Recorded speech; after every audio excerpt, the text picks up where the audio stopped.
Selamat sore, Amang Batara Situmorang. Selamat sore. Iya. Ini Amang Batara Situmorang sangat dikenal di media sosial, aktif dalam menulis tentang segala sesuatu yang berhubungan dengan baik tentang kampung halaman maupun hal-hal yang lainnya. Apa kabarnya hari ini? Kabar baik. Amang, sehat ya? Sehat. Iya. Baik. Amang terakhir dinas di mana, Amang ya? Di Kementerian Keuangan. Kementerian Keuangan. Ya. Terakhir sebagai apa di sana, Amang? Auditor utama. Auditor utama. Makanya sering saya lihat Facebooknya keluar kota ya, Iya. hampir seluruh Indonesia, Jalan-jalan, ya. jalan-jalan ya, Iya. untuk mengaudit ya. Ya. Baik. Kalau tulang itu berasal dari Arimboho. Arimboho ya. Ya, Arimboho. Ada hubungan keluarga dengan apa namanya itu senimannya Situmorang itu? Torsi Tumorang. Ya. Ya, mengudah saya. Dia adiknya bapak saya. Nah, sebagai sosok yang dekat dengan Sitor Situmorang, bagaimana tulang melihat sosok Sitor ini selama ini? Apakah memang sebagai seniman dia sudah dihargai oleh negara atau bagaimana? Dari segi penghargaan saya kurang paham ya dari Iya. segi hal itu ya. Iya. Tetapi yang jelas memang ada ketika waktu itu kan meninggal di Belanda, gitu ya. Ada beberapa yang saya tahu perhatian dari partai khususnya waktu itu ya. Iya. Ada sambutan-sambutan dan juga ada perhatian dalam arti bantuan gitu ya. Juga ada sambutan dari Gubernur Sumatera Utara waktu itu. Jadi memang itu salah kalau dibilang dalam perhatian dalam hal itu adalah kan gitu ya. Dan ada pada saat jenazahnya tiba itu ada sambutan dan kemudian ada apresiasi gitu dari pemerintah. Oh gitu ya? Ya baru. Nah ini kan sosok seniman yang sangat luar biasa di masyarakat Batak ya. Beliau memang sudah lama di Belanda. Ya, lama. Sejak menikah sama orang Belanda juga ya, putri dari Belanda ya. Bukan, itu yang sebetulnya yang kedua, yang dari orang Belanda dengan yang kedua. Iya. Tetapi sebelum dulu pun sudah setelah baru menikah dulunya, itu kan juga mereka sudah pernah tinggal di Belanda. Iya. Ya, jadi beberapa adik-adik itu juga lahir di Belanda. Iya. Apa ya dia dia sih nggak terlalu banyak. Biasanya dia kan pendiam gitu ya. Iya. Seniman sekali, nggak terlalu tidak, bagi saya sendiri sih nggak terlalu ada pesan yang yang saya ingat gitu untuk memandang. Mungkin termasuk saya melihat kagum ya atas karya-karya dia. Karya-karya dia ya. Apa karya yang paling tulang suka dari karya dia? Ya, dia, puisi-puisinya dia. Puisi-puisi dia. Ya. Kalau lagunya ada? Enggak, lagu enggak. Dia puisi. Puisi dia kan. Puisi ya. Oh, iya. Nah, bisa tulang ambil satu saja yang sangat tulang suka dari seorang Sitor Situmorang. Saya yang paling suka itu ada Harian Boho.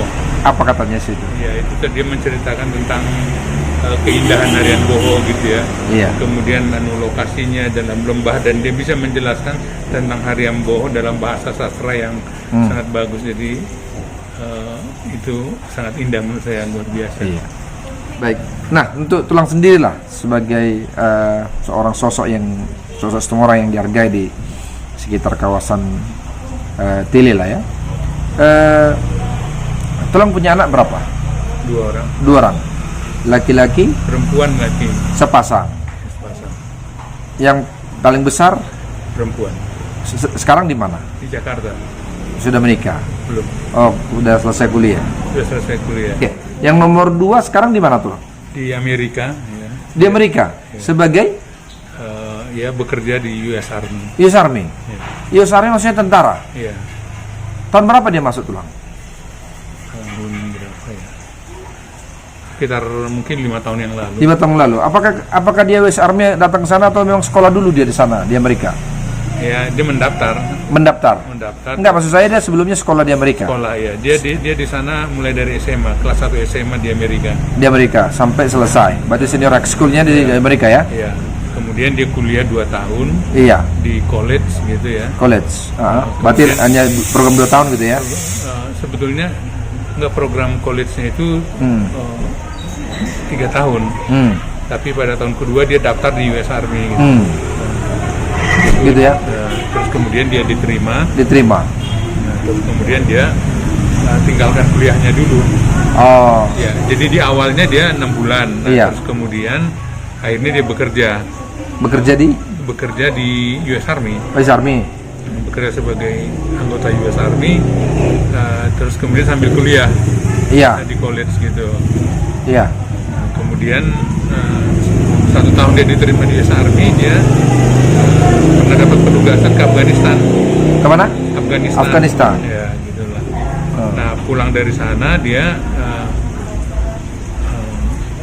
karena waktu itu dia karena masih sambil kuliah pada saat itu dia dapat beasiswa dari US Army gitu ya. Berarti dia sekarang sudah Letnan 2 lah ini tulang ya? Ya, nah, jadi gini ceritanya, itu yang tahapan yang pertama, pendidikan pertama. Nah, terus kemudian dia tugas dulu di penugasan ke Afghanistan. Nah, kemudian 1 tahun setelah itu dia balik ke Amerika lagi. Nah, setelah itu dia pendidikan itu dia baru ikut dapat kesempatan pendidikan untuk perwira gitu. Bentuk perwira ya? Iya gitu. Baik. Ini kan tulang anak cuma 2. Anak cuma 2. Terus satu laki-laki yang bawa nama Sitomorang pergi jauh-jauh ke negeri orang. Berarti sudah warga negara Amerika ya? Iya, betul. Sudah warga negara Amerika. Meninggalkan tulang. Apa tulang nggak sedih gitu? Atau gimana? Oh enggak, udah biasa. Sudah biasa ya? Ya. Karena dulu juga saya putar terus ya keliling waktu di sini pun gitu ya, karena saya banyak traveling gitu kan ya. Iya. Karena tugas gitu ya. Iya. Jadi ya berpisah dengan keluarga itu udah biasa. Sudah biasa. Oh. Jadi tulang izinkan dia untuk Iya. untuk menjadi militer di negara asing dan warga negara asing. Iya. Nah, ketika dia masuk militer itu apakah ada semacam wawancara sama tulang secara pribadi dari kedutaan mereka atau bagaimana? Enggak. Tidak ada. Tidak ada. Apakah tidak ada investigasi tentang orang tuanya atau apa? Tidak ada ya? Tapi selalu mereka pasti mereka informasinya kan sangat luar biasa gitu. Iya. Selalu dipantau terus itu. Jadi makanya dia juga itu kalau seperti kemarin itu kan ada di media, dia lihat dia di media di sini, Pak kalau bisa jangan diekspos katanya gitu. Karena nanti itu semua dimonitor kita katanya gitu. Siapa yang bilang begitu? Anak saya. Oh. Gitu. Karena kemarin rame itu ya. Iya. Terus kemudian dia bilang, Pak kalau bisa jangan diekspos, nanti takutnya di sini jadi mempengaruhi kondisi saya gitu. Kan gitu. Itu kan kebanggaan orang tua ini. Iya. Harusnya ya. Ya di satu sisi begitu, tapi di sisi lain mungkin dia melihat itu nanti takutnya ada karena mereka memang dimonitor kan gitu. Gitu ya. Ya. Kalau datang ke Indonesia pun kan dimonitor kan. Dimonitor ya. Ya. Pernah datang ke Indonesia sejak dia Pernah udah. US Army? Tahun berapa? Lupa, saya nggak ingat-ingat. Oh, ini ya. berapa lama dia di Indonesia? Sebulan. Nah, apakah dia sudah berumah tangga? Belum ya? Belum, ya. Sekarang umurnya berapa? Hampir 30 ya. Hampir 30. Baik. Nah, tulang sebagai seorang kelahiran di sekitar Arian Tele gitu ya. Iya. Ya. Beberapa waktu yang lalu pernah juga aktif dalam persoalan lingkungan Iya. Tele Iya. sama sih. Bagaimana tulang memandang saat ini terkait tentang lingkungan secara umum di Samosir lah dulu? Ya mungkin perlu perhatian lebih serius menurut saya ya, tentang lingkungan ya. Itu karena masih aja gitu. Seperti penebangan yang saya dengar di hutan Tele itu penebangan masih jalan sampai sekarang. Penebangan masih jalan? Iya, masih masyarakat gitu kan, secara liar masih itu. Iya. Dan biasanya yang saya dengar sampai kemarin saya berbicarakan kemarin dengan saudara-saudara di Arian gitu kan, gimana kita ngatasinya. Saya udah bilang sih, oke kita laporkanlah ke polisi, kita intip kalau ada yang penebangan di sana supaya nanti kalau ada penebangan kita langsung laporkan ke polisi gitu. Tapi apa jawabnya dari saudara-saudara di sana? Kayaknya mereka udah punya channel semua gitu. Jadi percuma lah kita melakukan itu juga. Channel maksudnya gimana? Artinya dengan polisi pun gitu kan. Oh. ini sudah ada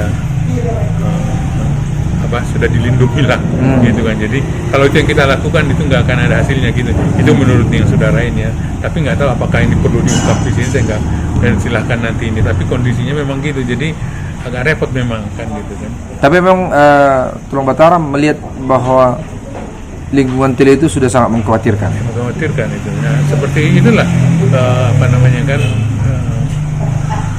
kan ini bagi saya sendiri kan sebetulnya melihatnya ini kan terkait dengan masalah Tele itu seperti APL. APL kan ini kan sebetulnya kita dari dulu sebagai pemilik tanah ulayat di sana sangat concern dengan ini, karena dari segi ketentuannya kalau APL itu kan harusnya tanah yang memang sudah kritis gitu kan, itu penentuannya itulah.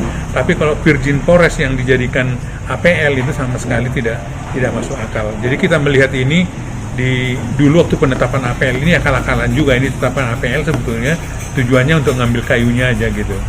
Jadi segi kriterianya itu tidak memenuhi, dan juga tidak ada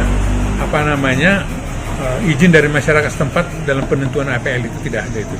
Jadi ditetapkan secara sepihak oleh pemerintah. Itu yang kita. Apakah Tulang melihat ada permainan orang lokal juga di sana berarti?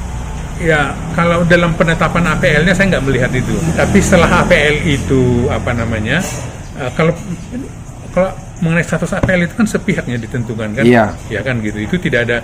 Nah justru harusnya kita lihat harusnya pemerintah kan kita udah seringkali bersurat dengan di sini. Tentunya tahu harusnya siapa yang dihubungi kalau gitu ya. Itu kan masalah pengukuran batas-batasnya. Waktu kita pertanyakan berapa kali surat ke kantor bupati pun mengenai batas-batas ininya, waktu ditetapkan APL-nya batas-batasnya mana, sampai waktu itu mereka nggak bisa kasih batas apa itu. Karena kami berapa kali mempersoalkan dari yayasan, mempersoalkan penetapan itu. Batas-batas APL ya? APL-nya gitu. Nah jadi nah kemudian baru sekitar 2 tahun yang lalu lah mulai sibuk di situ, mulai ada pengukuran. Mereka datang gitu kan, APL-nya ditentukan tahun berapa gitu kan. Iya. Terus baru mereka menyusun sekitar 2 tahun lalu itu iya. Pengukuran datang ke atas mengenai katanya ini mau ini apa batas-batas, baru mau bikin batas-batas. Sudah habis sekian hutannya? Ya udah habis lah ini hutan ini kan gitu. Dan apalagi itu kalau harusnya ya itulah di APL itulah jantungnya sekarang yang masih tersisa. Iya. Gitu kan, ya. Kalau misalnya itu memang peruntukan jadi APL, nanti penahanan air di atas itu apalagi kan? Iya. Jadi kalau kami sih memang itu masih kami sih masih melihat dari bahwa itu adalah masih tetap harus tombak raja dipertahankan, nggak boleh jadi APL. Iya.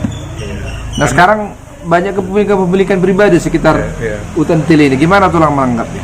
Ya itu kan memang ya keterlibatan dari oknum-oknum juga lah kan. Gitu, iya. Ya.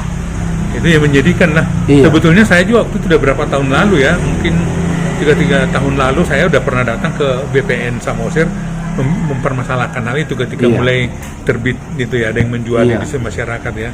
Di situ sudah dipermasalahkan itu. Iya. Ini kenapa bisa sampai terbit gitu ya. Nah, waktu itu kami menyurati juga ke BPN.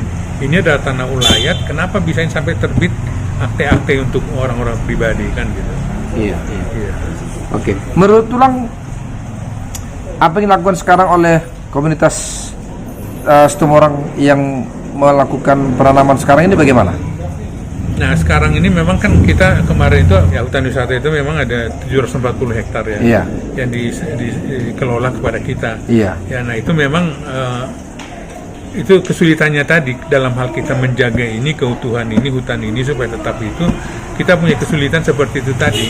Apa itu? Ada penebang lokal, terus kemudian kita mau melaporkan itu gitu kan kemana gitu kan. Dia bilang itu jadi dari informasi yang saya saya peroleh itu nggak guna kita laporkan karena mereka juga setiap kayu keluar dari situ mereka nggak bisa biasanya ngasih gitu kan. Berarti sekarang pun 740 hektar ini yang dijadikan taman wisata juga banyak kecolongan juga nih. Banyak kecolongan. Gitu. Dari pihak orang Tulang. Iya, banyak kecolongan. Yang menjadikan taman wisata karena kecolongannya diambil hutannya, kayunya. Kayunya gitu ya. Nah, jadi memang ada beberapa upaya kemarin itu ya yang penanaman kembali gitu kan, itu memang dilakukan gitu ya. Tapi itu juga tidak sebanding penanaman itu mungkin dengan yang ditebang ya. Yang ditebang ya. Iya. Apakah pihak Yayasan Situmorang ini tidak melibatkan aparat keamanan untuk memastikan itu tidak terjadi di dalamnya? Nah itu yang kita coba seperti itu. Tapi ya kendalanya itu tadi gitu ya. Jadi merasa bahwa itu dia bilang gitu bahwa itu semua sudah ada backingnya gitu. Sudah ada backingnya. Iya. Gitu. Oh, baik. Oke. Nah, kemudian kalau menurut Tulang lah dulu, apa yang Tulang rasakan perubahan di Samosir khususnya di daerah Tele dan sampai ke bawah Riannya akibat yang Tulang disebutkan tadi banyaknya penebangan hutan di sana? Ya, tambah panas tentunya. Itu Panas, satu hal ya. satu hal ya. Yang lain? Dan tambah panas gitu. Debit air kan gitu ya. Debit air gimana Ya, Tulang melihatnya? Kalau saya melihat itu kan kalau kita dulu itu masa kecil saya itu ada 3 air terjun di Iya, Sosordolok itu kan, iya, yang terlihat dari bawah. iya. Kalau sekarang itu satu pun udah nggak terlihat dari bawah itu. Air terjun itu? Iya. Tidak ada lagi air terjun itu? Ya, udah nggak terlihat gitu. Tidak terjun lagi? Ya, kalau dulu kan 3 itu terlihat gitu ada dulu itu. Iya. Sekarang kan memang masih ada Epata ya, tapi itu pun udah jauh itu debit airnya. Debitnya ya? Nah, Menurut Tulang apa pengaruhnya kalau itu tidak ada lagi, tidak terlihat lagi kepada masyarakatnya? ya khususnya untuk di ini ya di pengairan sawah. Pengairan sawah ya. Pengairan sawah. Artinya apa namanya ketersediaan air untuk pertanian itu pun jadi sangat minim saat ini. Iya. Oh. Kemudian apakah ada kemungkinan akan terjadi bencana kalau ini dibiarkan terus? Ya, mungkin ya kalau hujan gitu ya, kalau ditebang nanti debit air yang gitu ya. Kan sudah beberapa kali juga kalau nggak salah ke arah Limbong kan. Iya. Itu debit air yang ini kalau hujan yang apa yang Oleh pemerintah kabupaten saat ini sampah juga dibuang di atas di Nah, kami- perbatasan Iya. perbatasan saya malah nggak tahu itu. Nah ini kan sebetulnya kami waktu mereka survei di beberapa tahun yang lalu di sana kami juga udah mendemo itu. melarang untuk Melarang, pembuatan tempat sampah di sana. sampah di sana ya. Iya, itu ke arah Perbuluan sana kan, ke arah perbatasan Iya. Perbuluan sana itu. Gimana? Jadi kita udah menyurati waktu itu karena kita bilang dari segi ketentuannya pun itu untuk apa kan nggak memenuhi syarat. Jadi kan di dalam ketentuan untuk sampah itu ketentuan pemerintah itu tidak boleh di dataran tinggi. dataran tinggi. Ya nggak boleh dataran tinggi. Karena apa? Karena itu nanti airnya itu kan akan ke Air bawah. bekas sampah itu yang Sampah meresap itu ya. Iya. Juga dari segi jarak, kan gitu kan. Jarak apa itu? Jarak antara dari pengangkutannya sampai dengan pembuangan itu. Pembuangan. Nggak boleh terlalu jauh. Artinya kalau terlalu jauh itu nanti merusak bau dan segala macam, makan yang dilewati itu sangat panjang dan itu tidak sehat gitu. Jadi itu melanggar, kita udah tulis itu beberapa ketentuan yang dilanggar terkait dengan pembuatan lokasi itu di sana. Jadi sekarang pembuangan sampah di sana sangat disayangkan oleh komunitas Oh iya betul. masyarakat, Iya, terutama Sitorang. sangat itu sudah surati berapa kali dan dia keberatan dengan itu. Saya nggak tahu malah kalau itu sekarang udah dibuang ke sana malah. Sudah ada ya perbatasan di mana? Perbatasan Di Simalupuk ya Dairi ya perbatasan daerah. Iya. Apa yang Tulang upayakan saat ini untuk menentang itu? Ya, coba nanti kami akan coba tulisan lain nih itu. Kami udah berapa kali waktu itu kami sempat ribut itu kan. Bahkan kami pernah kami ke ini DPRD waktu kami dengan mengusulkan Perda Tanah Ulayat dengan pendapat sekitar 2 tahun yang lalu kami ke sana juga kami bicarakan di situ masalah masalah sampah ini, dan kami kebetulan ada keluarga yang memang dia bisnisnya di sampah dan dia sangat ahli di bidang persampahan. Nah, bisa diolah ya? Ya, dan sebetulnya bisa diolah. Waktu itu kita udah presentasi di situ. Ini loh alternatif untuk pengolahan sampah sebetulnya kan pada saat itu. Nah, pemerintah kan kebingungan nih. Kemarin dibuang di hutan lindung di Ronggonuta. Sekarang di sana. Mungkin bagian Ronggonuta atau bagaimana lah itu. Ya. Nah,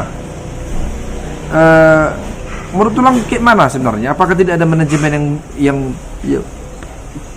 baik dari kabupaten terkait sampah? Saya rasa kalau nggak menangani dengan sungguh-sungguh ya. Kenapa tidak Karena saya nggak ngerti juga. Kan dulu juga sudah ada alatnya yang ke mana itu. Yang pernah di tempat pembuangan sampah yang sudah ada alatnya itu kan di situ. Tetapi memang dia nggak difungsikan sebagaimana semestinya gitu. Sehingga mendapat penolakan dari masyarakat setempat itu kan. Berbau dan segala macam itu kan. Memang harus ada ahlinya kan gitu kan. Ahlinya untuk mengelola itu gitu. Nah, kalau kita kan kritik oke. Tetapi solusinya apa lah menurut tuang? Sebetulnya itu kan bisa sekarang itu bisa jadi bioenergi kan, itu dirubah untuk itu kan gitu. Di mana letak ini kita dilakukan bioenergi ini tulang kira-kira? Di daerah masa kita Samosir. Kalau kita dikasihkan. Saya kalau itu mengenai tempatnya sih saya belum bisa Baik nggak lihat maksudnya ya. baiknya di daerah atasan atau di daerah bawahan? Sebaiknya kalau dia kan kalau saya tahu kalau anu sampah itu nggak boleh di daerah atas. Itu sudah ada ketentuan yang jelas masalah TPA ya. Kriteria untuk TPA itu masalah ketinggian tanah itu sudah diatur itu sebetulnya. Jadi saya udah lupa aja waktu itu, cuman saya pelajari, saya quote itu masalah jarak gitu. Masalah jarak apa? Karena apa? Nanti kalau terlalu jauh dia airnya itu kan berceceran sepanjang jalan, Iya. menghasilkan bau dan segala macam itu ya. Kalau kita menjual wisatawan ya. Wisatawan ya kan gitu nah ya. Nah itu yang seperti itu nggak boleh terlalu jauh. Jadi itu memang sudah ada ketentuannya sebetulnya itu masalah itu kan. Jadi itu mengenai yang di atas itu kami udah mengatakan ini bertentangan dengan ketentuan ini ya, seperti itu. Oleh karena memang sudah diatur sebetulnya untuk TPA itu sudah diatur sebetulnya ada kriterianya di situ itu. Baik. Oke. Kemudian tulang ada lagi yang mau tulang sampaikan terkait lingkungan? Nah ini ya kemarin saya ke Bukit Olbung ya. Iya. Saya naik ke atas, kami banyak orang camping di situ. Iya, Bukit Olbung. Nah, jadi saya lihat memang di sekitar apa itu sudah banyak buntel-buntelan sampah di situ ya. Tapi di atas pun itu sampah berserakan waktu saya naik ke atas gitu ya. Mungkin karena habis weekend gitu. Jadi belum penataan sampah itu belum ada kayaknya. Jadi kalau saran saya sih ya, karena itu kan setiap orang mau datang mau camping di situ kan mereka mendaftar gitu ya. Nah, sebetulnya bisa disiapkan dan mereka bayar kan untuk camping di situ kan bayar. Jadi sebetulnya bisa untuk mengatasi menjaga lingkungan di situ. Dari situ sebagian bisa dananya untuk beli plastik supaya setiap orang mau camping itu ya karena di atas nggak ada tempat pembuangan sampah kan, nggak ini apa namanya itu dia dikasih plastik sampah gitu kan supaya selama di atas itu camping sampah harus dimasukkan situ. Ketika mereka turun sampahnya harus dibawa ke bawah gitu ke tempat Tamnoposi itu penampungan di situ. Gitu. Jadi saya lihat kemarin tuh, aduh itu luar biasa itu. Jadi memang ya harus diperhatikan tempat-tempat wisata itu ya harus bersih kan gitu kan. Iya. Ya, kalau nggak bersih ya nggak akan ada orang yang datang nanti. Jadi harusnya bukan hanya pemerintah bukan hanya mengutip iuran orang camping tapi memberikan tempat pembuangan sampah ya menyediakan lah. Iya. Jangan jorok seperti itu ya. Iya gitu. Baik. Kemudian terkait pilkada nih, Pak Batara. Iya. Nah, ini kan sudah beredar beberapa nama. Betul. Pertanyaan kami, apa harapan Pak Batara terhadap seluruh pihak dalam pilkada ini? Nah, kalau saya sih ininya ya untuk pemilih lebih ke sebetulnya kan gitu ya. Jadi kalau saya sih saran saya sih para pemilih Samosir itu lihat programnya kan gitu ya. Ya kalau saya ya nyajikan itu kalau masih ada saya sangat terganggu dengan kalau ada apa tugu-tuguro atau mani-mani politik lah ya. Ya mani politik lah gitu yang sudah terbiasa itu saya lihat itu memang dengar itunya nanti ya tergantung memerengi simak kan gitu kalau saya dengar dengan komentar orang masyarakatnya ini yang apa namanya ya bagaimana harus mendidik mereka untuk seperti itu kan gitu kesadaran untuk masyarakatnya lah jangan memilih oleh karena kasih uang yang mani politiknya kan gitu harusnya lihat programnya lah kan gitu ya. Menurut Pak Batara itu bisa terjadi nggak di Samosir? Nah saya nggak tahu ya memilih dengan hanya karena program bukan karena sesuatu seperti tugu-tuguro istilah kita. Iya tapi ya, seharusnya bisa menurut saya asal ada upaya dari pemerintah untuk memberikan kesadaran kepada masyarakat gitu ya edukasinya gitu. Tapi kalau edukasinya nggak ada kita jangan berharap ini kan gitu kan. Plus minusnya kenapa kalau kita tugu-tuguro itu ya konsekuensinya Samosir nggak akan maju-maju kan gitu kan. Iya kan gitu. Berarti harus ada pengawasan yang ketat ya? Ya menurut saya sih dari yang dari KPU lah. KPU dan Bawaslu ya. Iya. Mengenai praktik tugu-tuguro itu kan. Praktik tugu-tuguro ya. Iya itu kan. Itu udah kayaknya udah. Nah, terkait politik identitas ini. Kalau di pilkada DKI sangat terasa ketika itu kan. Di Samosir tanpa kita sadari ternyata juga terasa. Bagaimana Bapak melihat ini?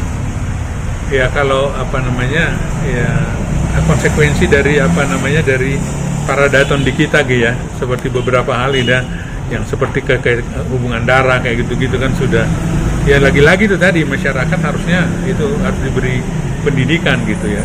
Jangan Bagaimana hubungan. Bapak melihat kelompok-kelompok marga seperti kemarin? Ya. Semua orang sebentar memberangkatkan para bidin, sebentar memberangkatkan Pak Martua. Bagaimana Bapak melihat ini?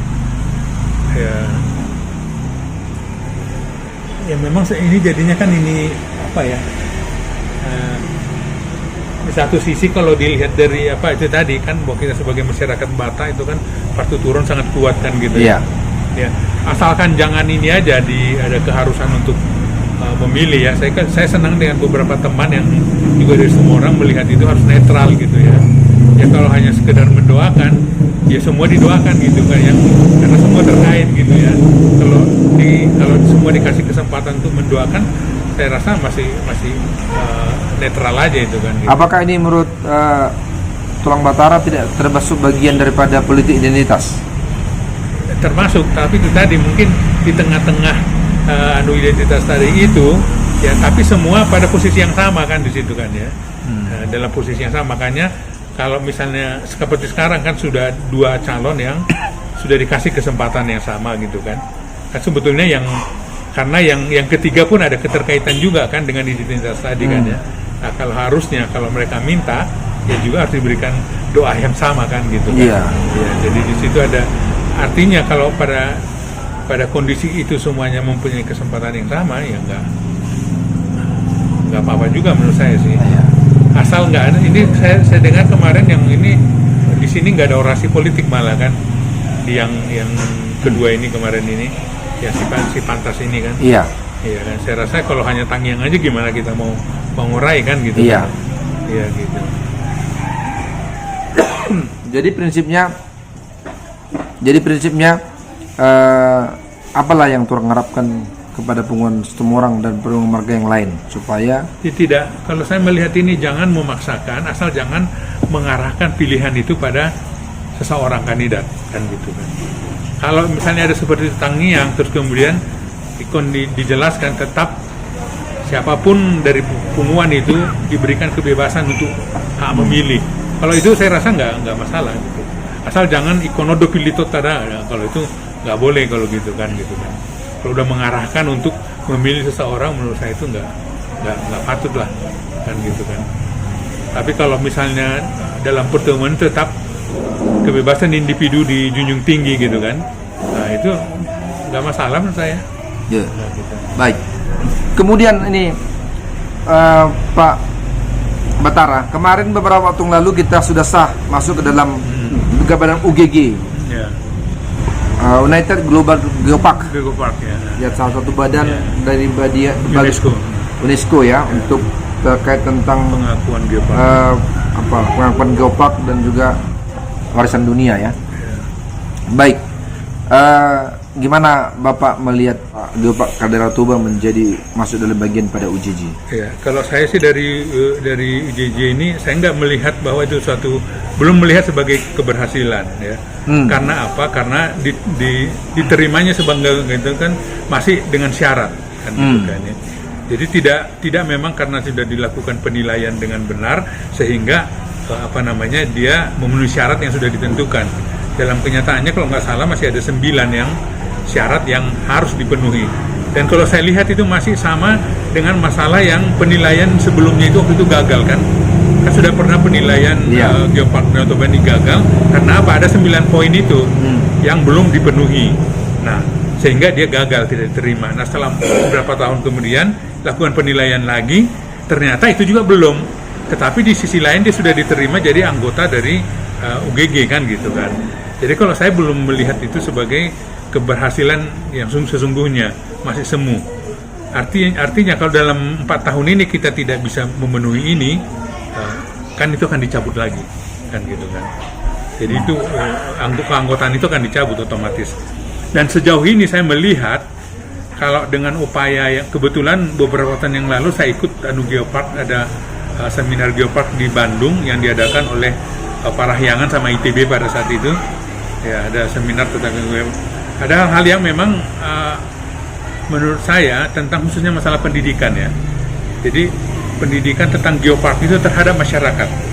Di kita masih waktu saya masih tanyakan kan, karena dikatakan bahwa itu belum, ketika dinilai kayaknya masyarakat belum tahu apa itu geopark.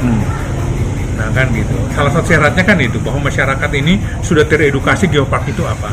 Nah gitu. Nah kan mereka sebetulnya datang ke sekolah-sekolah, nanti akan interview, tanya. Kalau itu dilakukan dengan benar, saya yakin di sini ini itu belum lulus, itulah.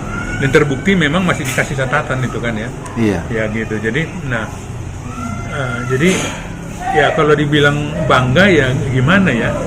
Saya terus terang nggak bangga, sedih.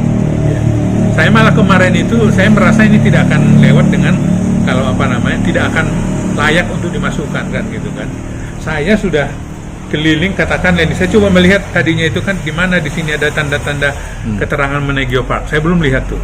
Saya kemarin dari Simanindo, dari Tigeras ke Simanindo, terus naik ke sini, ke sana, mutar beberapa sampai ke sana. Saya belum lihat dari satu pun papan yang menjelaskan tentang geopark. Padahal kita sudah lulus nih ya. Sudah lulus tapi ini. Tidak langsung disambut oleh pemerintah daerah ya. Karena salah satunya gini, sebetulnya untuk syarat bisa lulus itu dia juga sudah harus ada tanda-tanda mengenai sign ya. Sign itu sudah salah satu yang penting. Nah sampai sekarang saya bilang kita udah lulus, sekarang pun sign itu saya belum lihat. Dari kemarin saya keliling, saya selalu ingin lihat di mana lah saya akan lihat ini tulisan mengenai geopark ini kan. Tidak ada. Tidak ada. Saya belum lihat gitu. Nah, dari kemarin saya ingin lihat ke kanan karena itu udah masuk geopark, mana yang penjelasan mengenai geosite-nya kan gitu kan.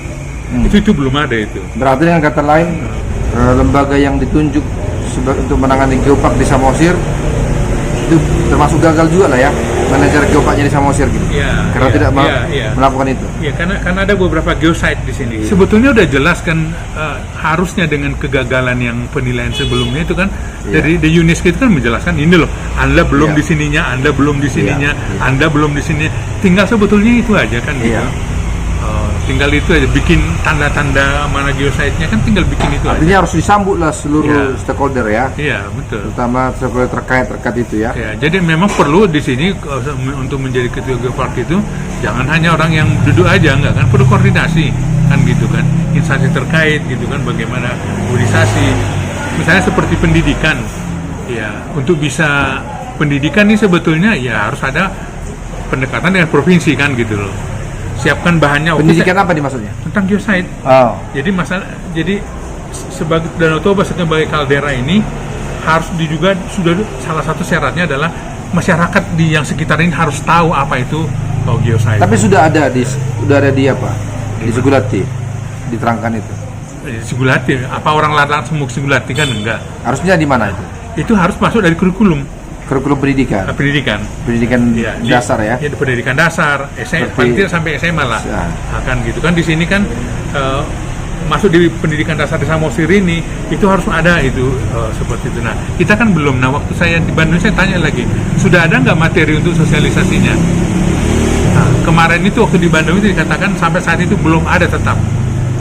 Jadi saya bilang bagaimana orang tahu mengenai konsep geopark ini kalau materi untuk. Tapi kalau Jawa Barat Cilete ya. Cilete kalau mereka sudah itu di sana seperti itu. Yang di Sukabumi itu kan itu mereka itu ketika mau apa itu mereka kerjasama dengan sekolah-sekolah itu. Siapkan bahan terus harusnya kan bisa langsung untuk bisa di sini di mana lah atasannya dinas di sini kan. Provinsi Sumatera Utara. Ini ada program seperti ini masukkan ini kan gitu kan. Kurikulum di situ. Jadi ketika nanti tim penilai itu datang, kan akan dilihat dia kan bagaimana upaya apa yang sudah lakukan edukasi mengenai geopark. Kan kita bilang ini loh, sudah ada keputusan gubernurnya ini yang mengharuskan semua sekolah-sekolah untuk ada pembelajaran masalah geopark. Kan itunya itu. Nah, kalau kita nggak melakukan seperti itu, apa otomatis dari Sumut pun belum tentu mau itu kan. Dari provinsi kan gitu kan. Ya itulah upaya harusnya ya sebagai koordinator geopark di sini harus tahu apa yang dilakukan. Harus ada upaya itu approach itu kan gitu. Sehingga ketika datang nanti edukasi, kemudian edukasi terhadap masyarakat.